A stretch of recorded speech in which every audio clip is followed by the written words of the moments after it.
Good afternoon students. आज हम है हमारी लाइव क्लास नंबर 9 में, जहां 8 क्लासेस हम पहले कर चुके हैं। तो मैं आपसे रिक्वेस्ट करूंगा पहले मेरी वो क्लासेस देखें ताकि एक तारतम्य बना रहे और आपको स्टेप टू स्टेप सारी चीजें जो हैं वो समझ में आए। तो जो हमारी क्लास नंबर 8 थी, जो लास्ट क्लास थी, उसमें मैंने आपको कुछ थ्योरी का पोर्शन बताया था कि आपके BLI 221 से लेकर BLI E 229 तक आपके कुछ पेपर्स हैं, जिसमें मैंने बताया था 224 और 229 जो पेपर है वो 35 मार्क्स का आएगा और 35 मार्क्स के आएंगे। और इसमें एक मैं ये थोड़ा सा मैं बता दूं, BLI E 227 ये पेपर भी स्टूडेंट आपका ये 70 मार्क्स का है, 2 पार्ट्स में है। इसकी मेरी क्लासेस पहले हो चुकी हैं। और जहां तक बात आती है कई स्टूडेंट्स के जैसे क्वेश्चंस हैं कि सर ये हिंदी और इंग्लिश, देखिए स्टूडेंट आप दे सकते हैं हिंदी में, मैं फिर कहूंगा आप हिंदी में एग्जाम दे सकते हैं, परंतु जहां तक बात है BLI E 225 और BLI E 227 ये दोनों एग्जाम आपको इंग्लिश में देने होंगे। अब बात आती है BLI 227, इसमें इंग्लिश का कोई वो नहीं है रोल, आपको जस्ट पेपर क्वेश्चन पेपर आएगा और उसमें लिखने का तरीका आपको चेंज करना है, इसमें ऐसा कुछ नहीं है चेंज है। तो इसके जैसे मैंने असाइनमेंट देखे तो वो इंग्लिश में है, और इंग्लिश में चाहे हिंदी वाला पोर्शन देखो आप, चाहे इंग्लिश वाला, तो इंग्लिश में है। तो आते हैं हम अपने विषय पर। जैसे कि मैंने बताया था कि हमने फर्स्ट पेपर शुरू किया था लाइब्रेरी इंफॉर्मेशन एंड सोसाइटी, ये फर्स्ट पेपर है और इसकी फर्स्ट यूनिट हम कर रहे थे library information and knowledge based society. इसमें स्टूडेंट पहले आप पढ़ चुके हैं what is modern society, modern society आधुनिक समाज क्या है वो पढ़ चुके हैं, उसकी कैरेक्टरिस्टिक्स, उस आधुनिक समाज की विशेषताएं क्या हैं, और role of library in modern society, आधुनिक समाज में पुस्तकालय का क्या रोल है वो भी हम पढ़ चुके हैं। और library paradigm shift into new changes in modern society, modern society में जो लाइब्रेरी का स्वरूप है वो कैसे बदल रहा है वो भी हम पढ़ चुके हैं। और आज हम करेंगे, जैसे कि लाइब्रेरी से रिलेटेड सारा हो गया, इसमें इंफॉर्मेशन और नॉलेज बेस्ड है, तो आपका जो नेक्स्ट पॉइंट आएगा वो आएगा इंफॉर्मेशन सोसाइटी।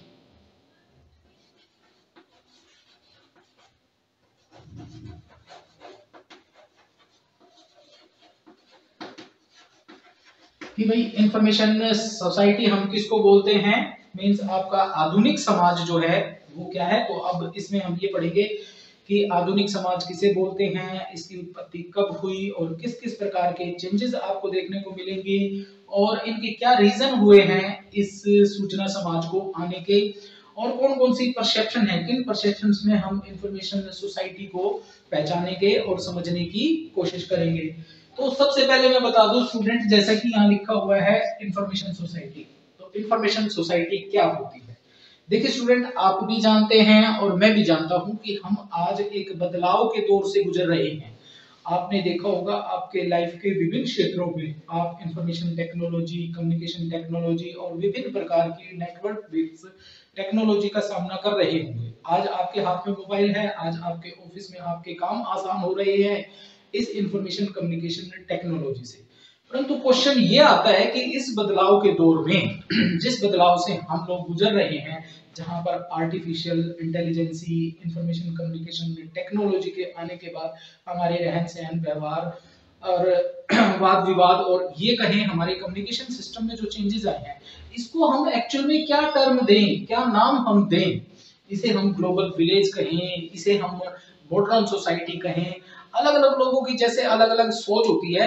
तो इस सब को अगर हम मिलाकर देखें तो एक टर्म हमारे सामने आती है इंफॉर्मेशन सोसाइटी। अब बात आती है इंफॉर्मेशन सोसाइटी को आसान भाषा में समझने की, तो एक ऐसी सोसाइटी जो कि एक परिभाषा भी है इसकी, एक ऐसी सोसाइटी जहां पर मेजॉरिटी ऑफ पीपल, ज्यादा से ज्यादा लोग सूचना से रिलेटेड कार्यों में लगे हुए हैं। कोई सूचना बना रहा है, कोई सूचना स्टोर कर रहा है, कोई सूचना का उपयोग कर रहा है, कोई सूचना का डिफ्यूजन कर रहा है।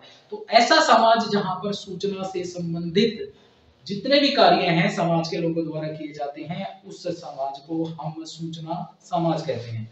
और ये ऐसा समाज होता है स्टूडेंट जिसमें सूचना की महत्वता बहुत बढ़ जाती है। बिगर सूचना के, बिना सूचना के हमारे जीवन के बहुत से कार्य जो हैं वो थोड़े से टिपिकल हो जाते हैं, और सूचनाओं का जब आगमन होता है हमारी लाइफ में, हमारे जीवन में, तो हम अपने जीवन को आसान बना सकते हैं। तो एक ओवरव्यू, एक कॉन्सेप्ट आपके माइंड में आ गई इसको आप इसकी इंट्रोडक्शन में क्या लिखेंगे, ये लिखेंगे कि हम बदलाव के दौर से गुजर रहे हैं और इस बदलाव के क्या कारण रहे हैं, इस बदलाव के कारण रहे हैं artificial intelligence, information communication technology के कारण के आने के कारण हमारा व्यवहार, हमारी कम्युनिकेशन सिस्टम, हमारा वे ऑफ वर्किंग जो है वो बदल रहा है। अब क्वेश्चन हमारे सामने ये आता है कि इस बदलाव को हम क्या रूप दें, क्या नाम दें। तो जैसे अलग अलग ऑथर्स ने अलग अलग अपने विचार रखे हैं, उन्हीं के अनुसार इस बदलाव को हम इंफॉर्मेशन सोसाइटी भी कह सकते हैं। अब बात आती है जहां तक इसकी डेफिनेशन की, तो सिंपल भाषा में आप समझ गए होंगे, एक ऐसा network based information service infrastructure जिसमें सभी लोगों को सूचनाएं चाहिए और प्रोसेस्ड चाहिए, ऐसे समाज को हम सूचना समाज कहेंगे। जहां तक बात आती है इसकी परिभाषा की या डेफिनेशन की, तो स्टूडेंट मैं आपको दो जो है इसकी परिभाषाएं दूंगा। एक है ब्राउन्स-कॉम्ब के अकॉर्डिंग,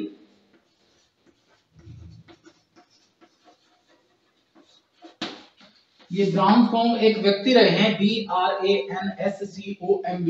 ब्राउन्स-कॉम्ब के अनुसार सूचना समाज की क्या डेफिनेशन रहेगी। स्टूडेंट्स देखिए, हम इतना ज्यादा इस कोर्स को इतना टिपिकल नहीं बनाएंगे कि हम इतना इसके अंदर घुस जाएं कि आपको कुछ ऐसी टर्म में यूज करूं कि आपको जो है वो समझ में ही ना आए। तो हम बिल्कुल आसान करेंगे। एक ब्राउन्स-कॉम्ब रहे हैं लाइब्रेरी साइंस में, और उन्होंने इसकी इंफॉर्मेशन सोसाइटी की एक डेफिनेशन दी है। वो डेफिनेशन क्या है, जैसे मैंने ऊपर भी जिक्र किया, जहां मेजॉरिटी ऑफ पीपल, ज्यादा से ज्यादा लोग, आप ये मानकर चले 90 to 80% लोग समाज के सूचना से संबंधित कार्यों में जुड़े हुए हैं। वो उसको डिफ्यूज करने में, मींस उसका विस्तार करने में, वो उसको स्टोर करने में, वो उसका संग्रहण करने में, वो उसको बनाने में, जनरेट करने में लगे हुए हैं। तो आप इसको अगर सिंपल भाषा में इसकी डेफिनेशन के बारे में समझेंगे तो ये सोचो आप, ये बहुत सारे पीपल्स हैं,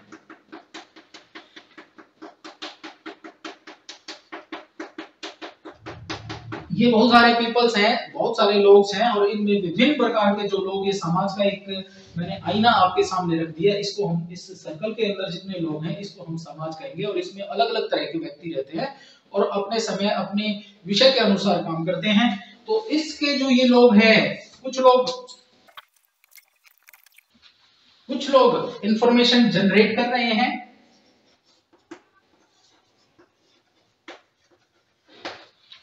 कुछ लोग इसको डिफ्यूज कर रहे हैं, विस्तार कर रहे हैं इसका, या फिर कुछ लोग इसको जो है यूज कर रहे हैं, या कुछ लोग इन सूचनाओं में रिसर्च कर रहे हैं। कुछ लोग इसे शेयर कर रहे हैं और कुछ लोग उस शेयर किए द्वारा प्राप्त कर रहे हैं। तो ऐसा समाज जहां पर maximum people are working in the field of information, they can use information, they can create information, they can share information, they can reuse information, they can research in information। तो ऐसा समाज जहां पर बहुत सारे नंबर ऑफ पीपल्स जो हैं वो सूचना के क्षेत्र में से जुड़े हुए हैं, चाहे वो यूज कर रहे हैं उसको, चाहे वो शेयर कर रहे हो, चाहे वो उसको बना रहे हो, चाहे उसको डिफ्यूज कर रहे हैं। तो ऐसे समाज को हम क्या कहेंगे, सूचना समाज कहेंगे। अब बात आती है एक और डेफिनेशन की, जिसमें मैं बात करूंगा मैनफील्ड।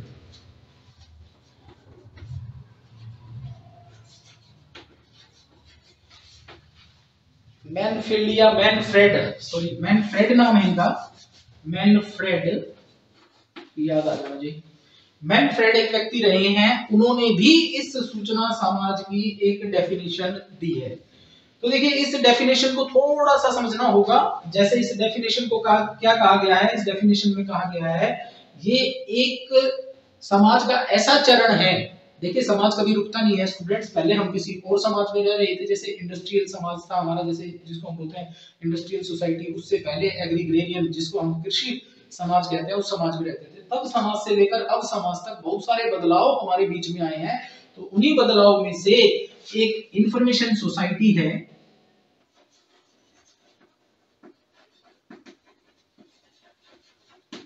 इंफॉर्मेशन सोसाइटी है, ये भी इस बदलाव का एक चरण है।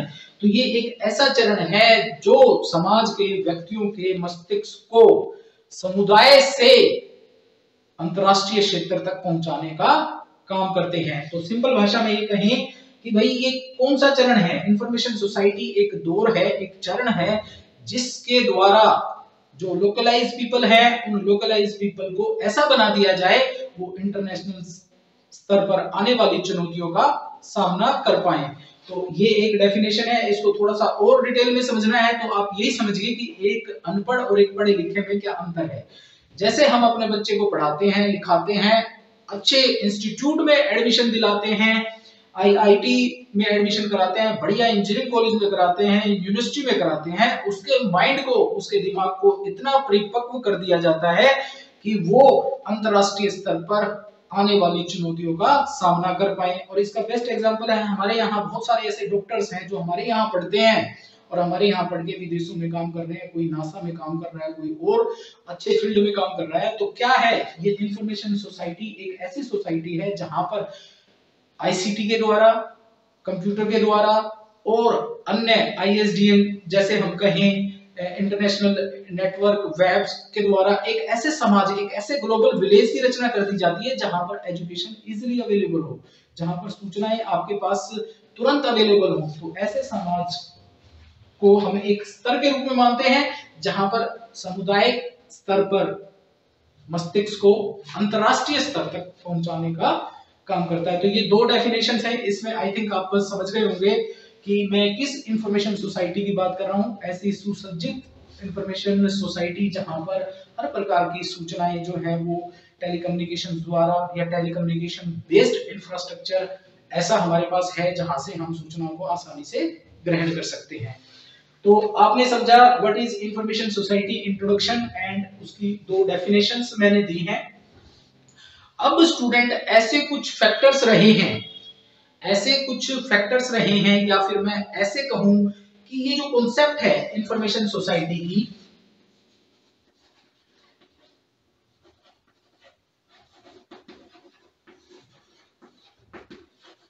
ये जो इंफॉर्मेशन सोसाइटी है इसकी जो कॉन्सेप्ट है,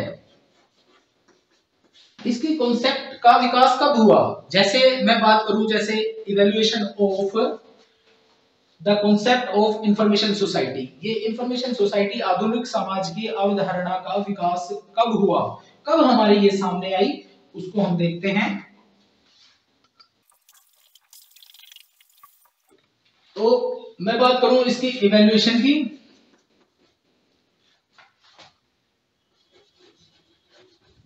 इसका विकास कब हुआ इंफॉर्मेशन सोसाइटी का, आधुनिक समाज का विकास, उसकी अवधारणा का विकास कब हुआ। देखिए स्टूडेंट, अलग अलग ऑथर ने अलग अलग अपनी डेफिनेशंस के अकॉर्डिंग, अपने टाइम के अकॉर्डिंग इस इंफॉर्मेशन सोसाइटी के विकास के स्तर को बताया है।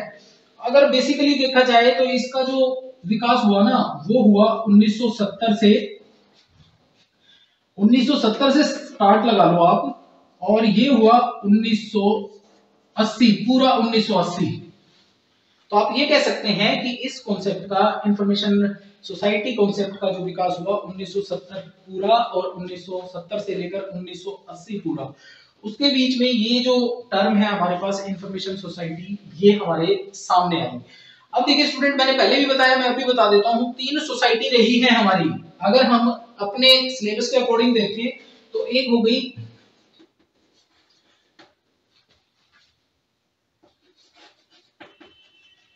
सोसाइटी एग्रीग्रेरियन सोसाइटी, दूसरी है इंडस्ट्रियल सोसाइटी,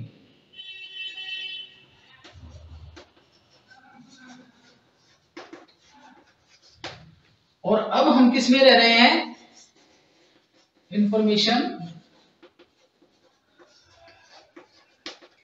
सोसाइटी। और आगे चलकर आप पढ़ेंगे knowledge based society. Knowledge based society तो तकरीबन मैं ये कहूंगा कि बनी नहीं सकती, क्योंकि नॉलेज तो निरंतर जो है वो समाज में आ रही है।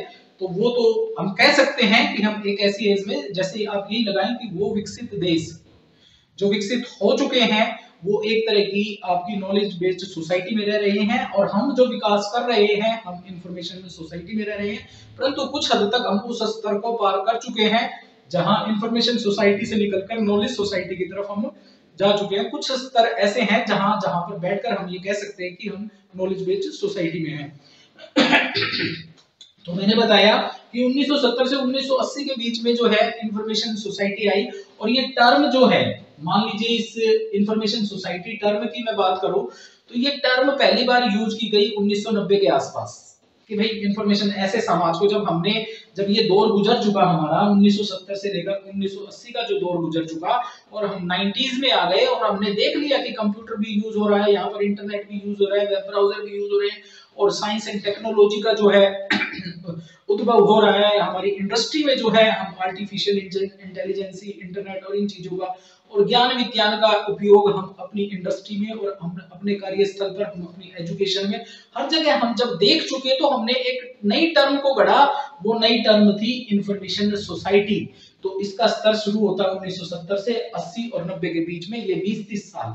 अब कुछ ऑथर्स का मानना है, जैसे मैं बात करूं यूएसए में जो ऑथर्स रहे हैं उनका मानना है कि ये स्टार्ट हो गया आपका 1960 से, और ये लगा लो 1980 जो पूरा दशक है 1980 से लेकर 89 ये पूरे दशक तक, तो वहां मानना ये है कि 1960 में।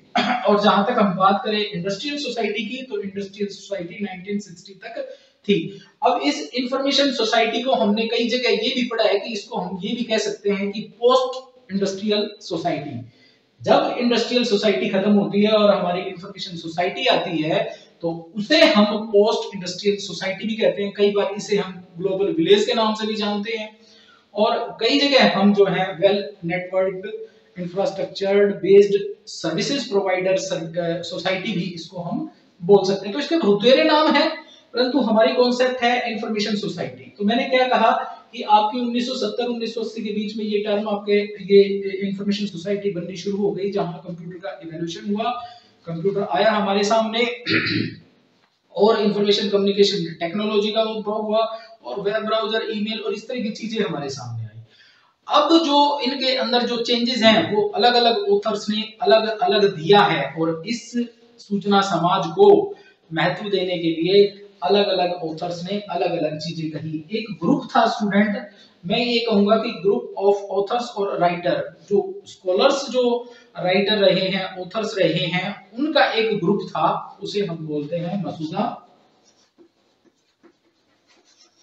ये एक ग्रुप रहा है ऑथर्स का। इस ग्रुप ने जापान के कॉन्टेक्स्ट में देखा, क्योंकि देखिए बहुत सारी टेक्नोलॉजी हमारे इंडिया में या दूसरी कंट्री में आने से पहले जापान में आ चुकी थी, तो उसके कॉन्टेक्स्ट में देखा कि ये इंफॉर्मेशन सोसाइटी को हमने बनते देखा जापान में, और वहां के लोगों की थिंकिंग या फिर उसके कॉन्टेक्स्ट की मैं बात करूं तो वहां इस सूचना को एक बेसिक फैक्टर माना गया आपके दैनिक कार्यों में सूचना का उपयोग, या फिर ये कहें कि वहां का जीवन यापन इस सूचना पर पूर्णतः निर्भर हो गया।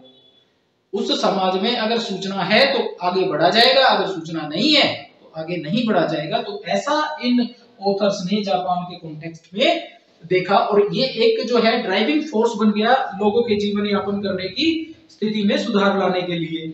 तो आपने देखा एक ग्रुप ये हो गया जिसने क्या सोचा, जिसने ये सोचा जापान के कॉन्टेक्स्ट में कि सूचना समाज बनाना अति आवश्यक है, क्योंकि वहां पर बहुत सारे लोगों की दैनिकचर्या या सूचना पर आत्मनिर्भरता जो है वो बढ़ रही है, और उस बढ़ाव को ही इन ऑथर्स के ग्रुप ने इंफॉर्मेशन सोसाइटी का नाम दिया। तो ये कहेंगे हम इवोल्यूशन ऑफ इंफॉर्मेशन सोसाइटी की कॉन्सेप्ट जो है कहां से आई, वो एक जापान से भी आई है कि भाई वहां पे ऑथरों ने जो है सोचना शुरू किया, वहां के लोगों के दिनचर्या के जो कार्यों और उनको जब विजुअलाइज किया गया, उन्हें उन पर रिसर्च की गई, तो देखा कि वहां इंफॉर्मेशन की बहुत अधिक आवश्यकता है, अर्थात बिना कंप्यूटर के वहां के लोगों का जीवन संभव नहीं हो रहा।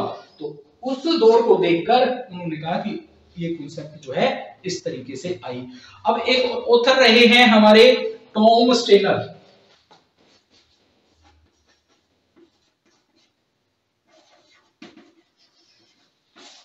टॉम स्टेनर, अब इनका कुछ और विचार है। इनका विचार क्या है? इनका विचार है जैसे ही आपकी ये इंडस्ट्रियल सोसाइटी खत्म हुई, उसके बाद आपकी इंफॉर्मेशन सोसाइटी आई। तो इन्होंने थोड़ा सा डिफरेंस किया कि इंफॉर्मेशन सोसाइटी और जो है आपकी इंडस्ट्रियल सोसाइटी साथ साथ चली, और इंफॉर्मेशन सोसाइटी का बढ़ता हुआ रूप ये मानकर चले उसका जो मॉडर्नाइजेशन, इंडस्ट्रियल सोसाइटी जो है उसका मॉडर्नाइजेशन ही एक प्रकार का इंफॉर्मेशन सोसाइटी है। अब क्यों कहा उन्होंने ऐसा? क्योंकि इंडस्ट्री के अंदर भी ज्ञान विज्ञान का उपयोग होने लगा प्रोडक्शन को बढ़ाने के लिए। तो मच फेमिलियर नहीं थे ये इससे, टॉम स्टेनर जो है इस सूचना समाज से मच फेमिलियर नहीं थे, परंतु इन्होंने ये कहा कि भाई जब इंडस्ट्रियल सोसाइटी के अंदर जब डेवलपमेंट और अन्य प्रोडक्शन के कार्यों में सूचनाओं का उपयोग होने लगा, उस केस को उसको उसने क्या समझा? उसको समझा कि पोस्ट इंडस्ट्रियल सोसाइटी, जो कि आज नाम ले चुकी है इंफॉर्मेशन सोसाइटी का। तो टॉम स्टेनर के अकॉर्डिंग ये मानना था। अब हम बात करें डैनियल बेल की। अब डैनियल बेल क्या कहते हैं?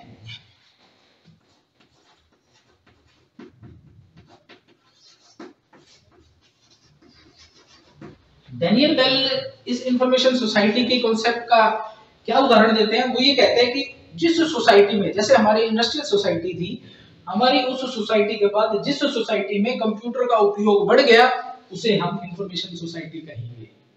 तो आप डैनियल बेल के अकॉर्डिंग जो है ये कह सकते हैं कि ऐसा समाज, जिस समाज ने कंप्यूटर का अपना उपयोग अपने दैनिक कार्यों में करना प्रारंभ कर दिया, ऐसे समाज को हम इंफॉर्मेशन सोसाइटी कहेंगे। और ये कॉन्सेप्ट जो है आपके सामने आई। कॉन्सेप्ट तो समझते होंगे स्टूडेंट आप, किसी भी चीज की कॉन्सेप्ट, अवधारणा और ये कार्य क्षेत्र, ऑब्जेक्टिव, एम, और इनमें ना बड़ा मतलब माइनर सा अंतर होता है, परंतु आप लोग इसको जो है ना समझ नहीं पाते। कॉन्सेप्ट एक तरह की पिक्चराइजेशन होता है किसी चीज का, आप उसे देखते ही उसके प्रति अवधारणा बना लेंगे, ये अच्छा है, बुरा है, गलत है ये। तो ऐसे समाज की कल्पना जिसमें कंप्यूटर का उपयोग आरंभ हो गया, ऐसे समाज को हम इंफॉर्मेशन सोसाइटी के नाम से जानते हैं। उसके बाद दो ऑथर रहे हैं,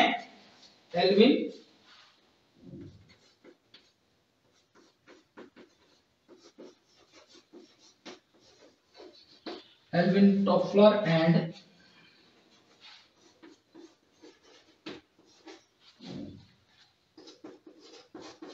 नाइबिस्ट।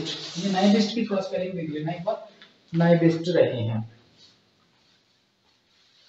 तो इन्होंने क्या कहा? इन्होंने कहा कि जैसे यूएसए में आपकी जो है 1960 से 1980 के बीच में जो डेवलपमेंट हुई, तो इसने उनके कॉन्टेक्स्ट में देखा। पहली बात तो इन्होंने ये बताया कि 1970 से नहीं, 1960 से जो है इंफॉर्मेशन सोसाइटी का जो है उदय आरंभ होना शुरू हो गया। अब जैसे यूएसए में समाज बदल रहा था अपने दैनिक कार्यों में, कंप्यूटर और जो है अपनी और चीजों को जो यूज कर रहा था, उसी का परिप्रेक्ष्य इसने संसार के सामने रखा और एक परिदृश्य दिया कि भाई जिस समाज में मूल चूक कंप्यूटर का यूज करके, इंटरनेट टेक्नोलॉजी का यूज करके, टेक्निक्स वगैरह का यूज करके जब हम अपने फैक्ट्रियों को चलाते हैं, जब हम अपने ऑफिसों को चलाते हैं, जब हमारे मेडिकल साइंस को चलाते हैं, तो ऐसे समाज को इंफॉर्मेशन समाज मींस आधुनिक समाज कहा जाएगा। तो ये कुछ एग्जांपल मैंने इन ऑथर्स के दिए और थोड़ी थोड़ी बातें आपको जो है मैंने बताई। इस कॉन्सेप्ट से निकलकर आप यही समझ पाएंगे कि एक तो समाज कितने एग्रीग्रेरियन से निकल के हम आए इंडस्ट्रियल में, और इंडस्ट्रियल से निकलकर हम आए इंफॉर्मेशन सोसाइटी में। और इंफॉर्मेशन सोसाइटी एक ऐसी सोसाइटी जहां पर हमारे दैनिक कार्यों में ICT, information communication technology, computer का उपयोग बढ़ा, हमारे सोचने के तरीके में बदलाव हुआ, हमने सूचना के क्षेत्र में काम करना प्रारंभ किया। सूचना के क्षेत्र में काम करना प्रारंभ किया अर्थात हमारे लिए सूचना जो है वो दैनिक कार्यों के लिए इतनी इंपॉर्टेंट हो गई जैसे हम अपना कोई भी कार्य जो है इन इंफॉर्मेशंस के बगैर नहीं कर पाते। और जो हमारे तीन जो बेसिक हमारे गतिविधियां हैं हमारे समाज की, कोई भी समाज हो उसकी तीन जो बेसिक गतिविधियां हैं, जैसे एक हो गया पॉलिटिकली, पॉलिटिक्स लगा लें आप एक, और एक लगा लें इकोनॉमिक्स, और एक हमारी कल्चरल हेरिटेज। इन तीनों क्षेत्रों में, इन तीनों गतिविधियों में जब सूचनाओं का प्रभाव बढ़ा, अब वो सूचनाएं चाहे तो वो कंप्यूटर बेस्ड हो, चाहे वो इंटरनेट बेस्ड हो, चाहे वो जो है आपकी मौखिक सूचनाएं हो, जब उनमें इनका प्रभाव बढ़ा तो ऐसे समाज को हम इंफॉर्मेशन, या फिर हम ये कहेंगे इंफॉर्मेशन सोसाइटी कहेंगे, या आधुनिक समाज कहेंगे। तो एक प्रकार का ये ऐसा इंफ्रास्ट्रक्चर है जहां के बहुत सारे लोग जो हैं सूचना से संबंधित कार्यों में लगे हुए हैं। तो आई थिंक ये समझ में आया होगा evolution of information society concept.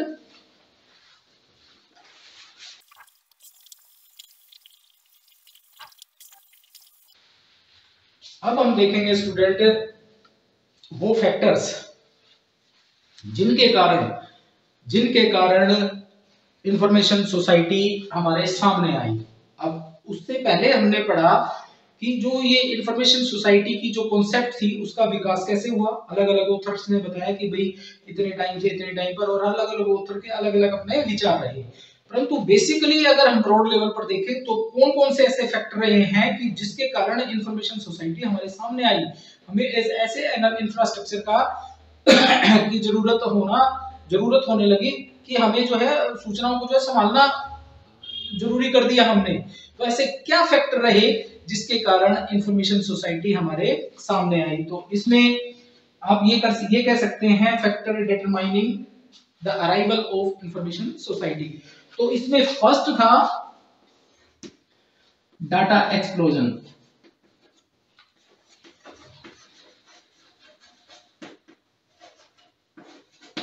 Data explosion,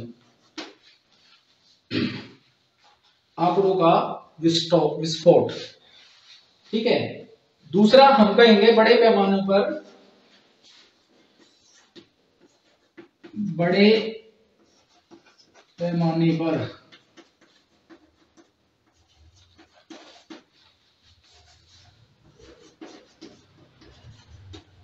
सूचना पर निर्भरता। हमारा काम ही नहीं चलता सूचना के बिना। और मैं बात करूं तीसरे फैक्टर की, तो तीसरा फैक्टर है computer and information communication technology का विकास।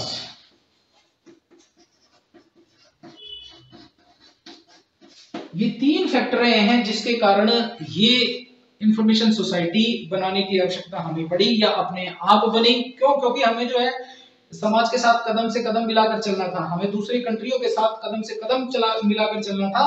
तो ये तीन फैक्टर जो है वो बेसिकली जो है इसके जिम्मेदार रहे हैं। पहले मैं कहूँ data explosion. Data explosion student वैसे ही समझ सकते हैं आप कि 2011 में जितनी बुक्स का प्रोडक्शन हुआ था ना, जैसे हम बात करें 2011 की, 2011 में जितनी बुक्स का प्रोडक्शन हुआ था 2012 में उन्हीं में 6% का प्रोडक्शन जो है वो बुक्स का बढ़ गया।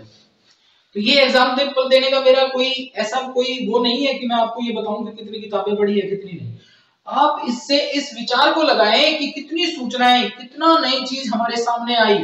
1 लाख किताबें अगर मान लीजिए पब्लिश हुई थी 2011 में, तो 1 साल के अंदर ही उनकी दर 6% बढ़ गई। तो आने वाले 10 सालों में कितनी बढ़ जाएगी। अब वो किताबें कहां से लिखी जाती हैं, किताबें कोई ना कोई रिसर्च होती है, कोई ना कोई चीज नहीं आती है। इट मींस इस डाटा का एक्सप्लोजन हुआ है। और इस डाटा के साथ साथ मैं प्लस कर दूं information, data and information explosion. Data और इंफॉर्मेशन का एक्सप्लोजन हुआ है। कितना तो डाटा पड़ा था, उसके ऊपर रिसर्च हुई, उसे प्रोसेस किया गया, और कितनी सूचनाएं जो है हमारे सामने आई। उन सारी सूचनाओं को हमें संगठित भी करना था, हमें ऑर्गेनाइज भी करना था, हमें एक्यूरेट पर्सन को उसे प्रोवाइड भी करना था, और उसके लिए एनालिसिस भी करना था। तो ऐसी चीजें हम कब कर सकते हैं? ऐसी चीजें हम तभी कर सकते हैं जब हमारे पास एक इंफॉर्मेशन सोसाइटी होगी, मींस एक वेल ऑर्गेनाइज्ड ऐसा सिस्टम हमारे पास पड़ा हुआ होगा जो ये निरंतर बन रही सूचनाओं को संगठित कर सके, उसको डिफ्यूज कर सके, उसका प्रॉपर यूज कर सके और जिनको उसकी आवश्यकता है उन तक वो पहुंचा सके। तो ऐसे समाज की हमें आवश्यकता इन डाटा को और इन सूचनाओं को संभालने के लिए भी पड़ी। क्योंकि देखिए स्टूडेंट, बहुत सारी जैसे सूचनाएं होंगी, बहुत सारी सूचनाएं हमारे पास पड़ी होंगी, मींस ये मानकर चलें बहुत सारी किताबें हमारे पास होंगी, बट अगर वो ऑर्गेनाइज्ड वे में नहीं है, वो सही तरीके से नहीं रखी है, जिसको उसकी जरूरत है वो उस तक पहुंच नहीं पाएगी, तो इन सूचनाओं का और इन डाटा का कोई फर्क नहीं है। और ये किस लिए जरूरी है? क्यों? क्योंकि देखिए आप आज भी यूएसए हमारे से 20-30 साल 50 साल आगे है। वो इसीलिए है कि वहां जो टेक्नोलॉजिकल जो डेवलपमेंट होना शुरू हुआ वो हमारे से बहुत पहले होना शुरू हो गया था।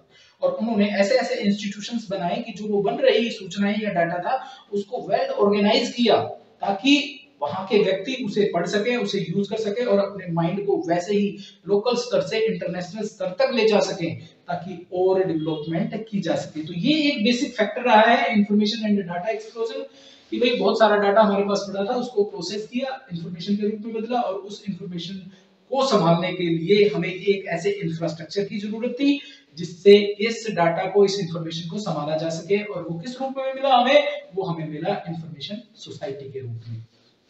तो आप इसे ऐसे भी पढ़ सकते हैं। दूसरा, कौन सा ऐसा फैक्टर रहा कि हमें इंफॉर्मेशन सोसाइटी बनाने की आवश्यकता पड़ी या हमारे सामने इंफॉर्मेशन सोसाइटी आई? क्योंकि लोगों की जो जीवन स्तर था, उस जीवन स्तर में लोगों के सूचना का महत्व बढ़ गया, लोग निर्भर हो गए सूचनाओं पर, लोग निर्भर हैं इन चीजों पर। आज हर व्यक्ति को प्रोसेस्ड इंफॉर्मेशन चाहिए, उसे कोई काम ना करना पड़े, उसका काम आसान हो जाए, उसे जो 10 घंटे का काम है उसे 4 घंटे में, 1 घंटे में करने का उसको जो है वो आतुर रहता है। तो ऐसे क्षेत्र के लिए अगर हम वो जो फैसिलिटी है वो कैसे प्रोवाइड कर सकते हैं उन्हें? हम उन्हें तभी प्रोवाइड कर सकते हैं जब हमारे पास सूचना समाज होगा। मान लीजिए एक ऑफिस में बहुत सारा काम किया जा रहा है स्टूडेंट, मान लीजिए एक ऑफिस में बहुत सारा काम किया जा रहा है और वो मैनुअली किया जा रहा है। जैसे मान लीजिए आपके पास एक किताब ही, मान लो एक किताब ही लिखनी है, एक तो वो टाइप करके लिखी जाए, एक उनकी डिमांड है कि इस काम को जो है हम कम कर दें। तो इस काम को कम करने के लिए हमने डेवलप किया कंप्यूटर को, और आज आप देखोगे तो गूगल डॉक्स पे आप वॉइस, जैसे मैं बोल रहा हूँ ऐसे ही लिखा हुआ आ जाएगा, आपको हाथ से लिखने की जरूरत नहीं है, भाई वॉइस से ही लिखा जाएगा, पॉसिबल हो जाएगा। तो इस तरह की जो चीजें जो समाज को चाहिए थी, वो समाज को प्रोवाइड करने के लिए हमें एक ऐसा इंफ्रास्ट्रक्चर खड़ा करना था जहां हम उनकी सूचना संबंधी मांगों को पूरा कर सकें। और उन मांगों को पूरा करने के लिए हमें किसकी आवश्यकता पड़ी? क्योंकि सूचना पर निर्भरता थी, तो ऐसे सूचना समाज की आवश्यकता हमें पड़ी जिससे हम उनके डिमांड्स को पूरा कर सके। और तीसरा, ये तो आपको पता ही होगा, computer and information communication technology का विकास। अब देखिए स्टूडेंट्स, जैसे जैसे समय बदला है वैसे वैसे कंप्यूटर में निरंतर जो है बदलाव होते आए हैं और आज निरंतर आगे चलकर बदलाव होते रहेंगे। पहले आपको पता है, पहले जो आपका मोबाइल फोन था वो सिर्फ 2G था। 2G मींस आप कॉल कर सकते थे और मैसेज कर सकते थे। 2G टू वे, कि भाई आप या मैसेज कर सकते हो या कॉल कर सकते हो। उसके बाद फिर 3G आया, उसके बाद आप थोड़ा सा इंटरनेट यूज करने लगे, 3 काम करने लगे, आप मेल वगैरह जो भेजने लगे। फिर आया 4G, फिर आप 4 काम करने लगे। अब आज हम 5th में हैं, फिर आगे चलकर 6th में आएंगे। तो इस प्रकार से जो ये टेक्नोलॉजी आई, इस टेक्नोलॉजी की डिमांड जो है वो बढ़ी। वो टेक्नोलॉजी की डिमांड किसके द्वारा बढ़ी? समाज में रहने वाले लोगों के लिए, लोगों द्वारा बढ़ी।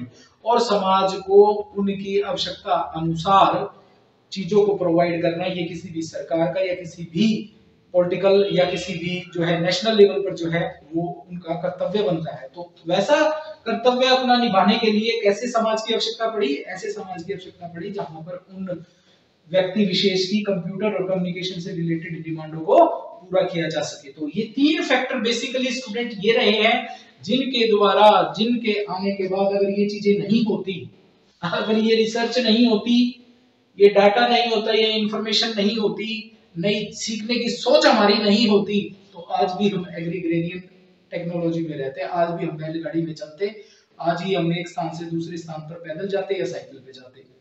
ठीक है, परंतु ये जो बदलाव आए टेक्नोलॉजिकली और लोगों के माइंड ने ग्रो करना शुरू किया, सोच की हमारी शक्ति भी बढ़ी इन टेक्नोलॉजी और इन रीजनों के कारण, तो हम आज ऐसे समाज में आ गए जिसे हम सूचना समाज कहते हैं। तो आई थिंक आपको ये भी समझ में आया है। अब हम देखेंगे वो परसेप्शन। अब ये जो इंफॉर्मेशन सोसाइटी है, इसकी विभिन्न परसेप्शंस हैं कि भाई एक समाज है, उस समाज को हम टेक्नोलॉजिकली कैसे देखेंगे। जैसे इंफॉर्मेशन टेक्नोलॉजी, इंफॉर्मेशन सोसाइटी को हम देखेंगे इंफॉर्मेशन टेक्नोलॉजी के नजरिए से कि उस इंफॉर्मेशन सोसाइटी में टेक्नोलॉजिकल डेवलपमेंट कितनी हुई। जो इंडस्ट्रियल सोसाइटी थी, उस सोसाइटी से जब हम इंफॉर्मेशन सोसाइटी में आए तो हमारे टेक्नोलॉजिकल बदलाव कितने आए।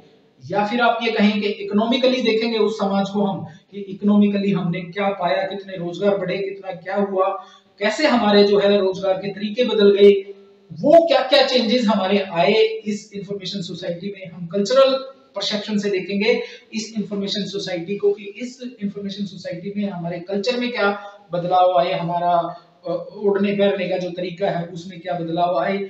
हम अलग अलग तरीके से हम स्पेशल देखेंगे, हम स्थान के अनुसार एक स्थान से दूसरे स्थान पर जाना था, परंतु इंफॉर्मेशन सोसाइटी के आने के बाद इंफॉर्मेशन सोसाइटी में क्या बदलाव आया जब हम एक स्थान से दूसरे स्थान में जा रहे थे इंफॉर्मेशन सोसाइटी से पहले वाले समाज में, और इंफॉर्मेशन सोसाइटी में आने के बाद हमारे एक स्थान से दूसरे स्थान पर जाने के तरीकों में क्या बदलाव आए। व्यक्ति वही है, मतलब सोसाइटी वही है, उस इंफॉर्मेशन सोसाइटी के देखने के नजरिए बदल जाएंगे। इसी को हम बोलते हैं different perception of information society. जैसे एक आदमी का परसेप्शन अलग होता है ना, स्टूडेंट कॉन्सेप्ट समझना बहुत जरूरी है। जब तक आप ये कॉन्सेप्ट नहीं समझेंगे परसेप्शन वाली, तब तक आप इस इंफॉर्मेशन सोसाइटी के विभिन्न परसेप्शंस को नहीं समझ पाएंगे। जैसे मैं आपको एक सिंपल बात करूं, एक परसेप्शन आप हैं, आप किसी के लिए पिता हैं, आप किसी के लिए बेटे हैं, आप किसी के लिए भाई हैं, आप किसी के लिए प्रेमी हैं, तो व्यक्ति वही है, इंफॉर्मेशन सोसाइटी वही है, उसको कौन किस नजरिए से देखता है। These are the different perception of information society. तो चलिए उसको करते हैं, एक बार मैं इसको इरेज कर देता हूं।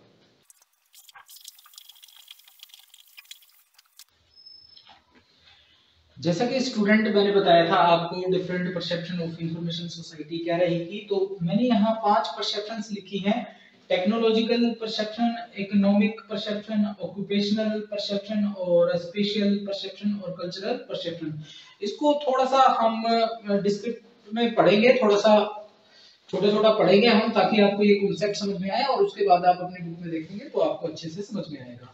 जहां तक बात है टेक्नोलॉजिकल परसेप्शन की, इंफॉर्मेशन सोसाइटी को अगर हम इसके पर्सपेक्टिव से देखें, टेक्नोलॉजी के पर्सपेक्टिव से देखें, तो क्या क्या डेवलपमेंट हुई और कितना इंफॉर्मेशन, कितना इंडस्ट्रियल सोसाइटी को आपका पोस्ट इंडस्ट्रियल सोसाइटी या इंफॉर्मेशन सोसाइटी में बदलने का काम आपकी टेक्नोलॉजी ने क्या किया। तो इसमें इन्वेंशन, बहुत सारी इन्वेंशंस हुई टेक्नोलॉजी के क्षेत्र में, जिसके कारण हमारा जीवन आसान हुआ, हमारे काम करने का तरीका आसान हुआ।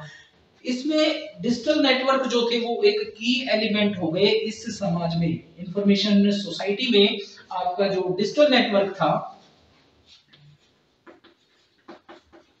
डिजिटल नेटवर्क एक मेन फैक्टर के रूप में उभरा, जिसने हमारे जीवन को आसान किया, हमारे काम करने के तौर तरीकों को आसान किया। और ये डिजिटल नेटवर्क की एलिमेंट बना किसके डेवलपमेंट से? ISDN। ये ISDN क्या है? Integrated service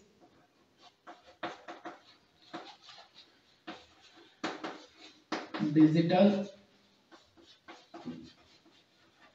network.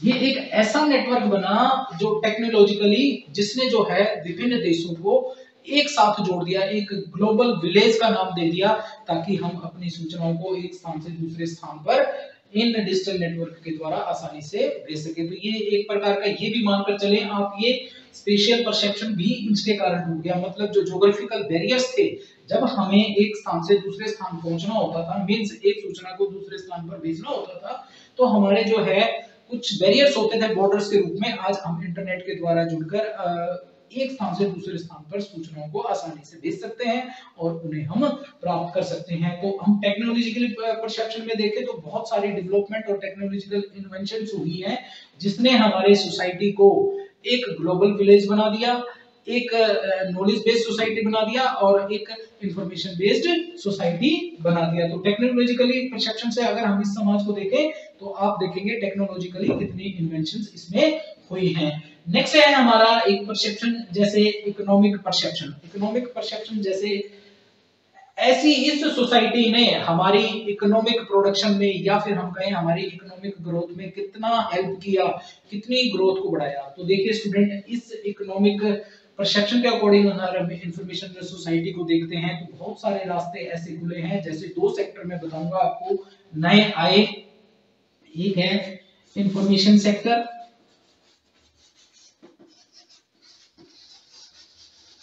और एक आया नॉलेज सेक्टर।